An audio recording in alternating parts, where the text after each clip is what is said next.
Αυτό είναι το φθηνότερο καλώδιο φόρτισης ηλεκτρικού αυτοκινήτου που έχω δει ποτέ στη ζωή μου. Είναι της εταιρείας Tesla. Φυσικά θα έχω link στην περιγραφή του βίντεο. Έχει μήκος μόλις 3,7 μέτρα, γι' αυτό και είναι μάλλον φθηνό. Έχουν κόψει λίγα μέτρα καλώδιο, αλλά αυτό μπορείς να το αντιμετωπίσεις με μια καλή 2,5 μπαλαντέζα. Έρχεται σε αυτή την ωραία συσκευασία, έχει μέσα και οδηγίες χρήσεως και πάμε να δούμε μερικά στοιχεία. Έχει τις εξής προστασίες. Προστασία από το volt. Αν είναι χαμηλό το volt ή υψηλό το volt, σταματάει η φόρτιση. Προστασία από κεραυνούς. Προστασία από διαρροές ρεύματος και προστασία από υπερφόρτωση. Και επίσης έχει προστασία από υψηλή θερμοκρασία. Σε όλες αυτές τις περιπτώσεις ο φορτιστής θα σταματήσει να λειτουργεί για να σε προστατεύσει. Κάτι άλλο ακόμα που έχει μια ρύθμιση έτσι ώστε να αφαιρέσεις εάν υπάρχει πρόβλημα γείωσης στο κτίριο ή αν θέλεις να την προσθέσεις τη γείωση. Και μια ακόμα δυνατότητα που έχει αυτό το καλώδιο είναι ότι μπορείς να ρυθμίσεις το αυτοκίνητό σου να φορτίζει είτε με 8 αμπέρ, είτε με 10 αμπέρ, είτε με 13 αμπέρ, είτε με 16 αμπέρ. Έχεις 4 δυνατότητες ταχύτητας φόρτισης. Θέλει προσοχή στα 16 αμπέρ. Καλό είναι να μην τα χρησιμοποιούμε εάν δεν τα χρειαζόμαστε, διότι πρέπει να έχεις ενισχυμένη ασφάλεια, να έχεις ασφάλεια στον πίνακα του σπιτιού σου 16 αμπέρ, γιατί λειτουργεί στα όρια του σούκου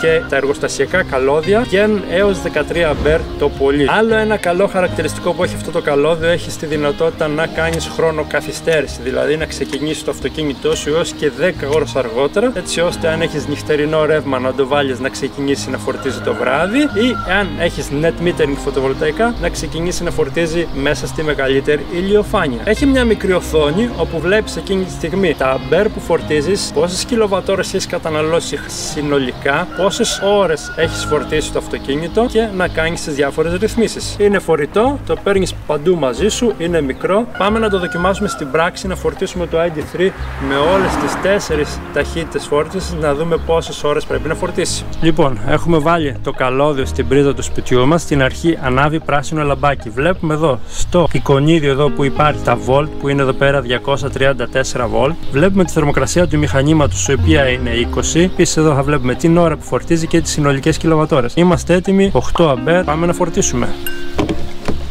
Αυτή τη στιγμή στο ID3 Pro S με τη μεγάλη μπαταρία βλέπουμε ότι φορτίζει μόλις με 9 χιλιόμετρα την ώρα και είναι στο 38% και θέλει 19 ώρες για να πάει από το 38% μέχρι το 80%. Εάν αλλάξουμε την ταχύτητα φόρτισης, πάμε να δούμε πόσο θα αλλάξει. Και αν αλλάξουμε την ταχύτητα φόρτισης, όταν φορτίζει δεν έχει τη δυνατότητα να κάνεις αλλαγές. Οπότε αποσυνδέουμε το αυτοκίνητο.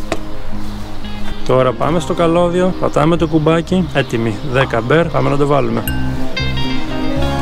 Θέλει 14 ώρες και 15 λεπτά για να γεμίσει μέχρι το 80% από τα 10 αμπέρ. Πάμε και στο επόμενο, 13 αμπέρ, ok.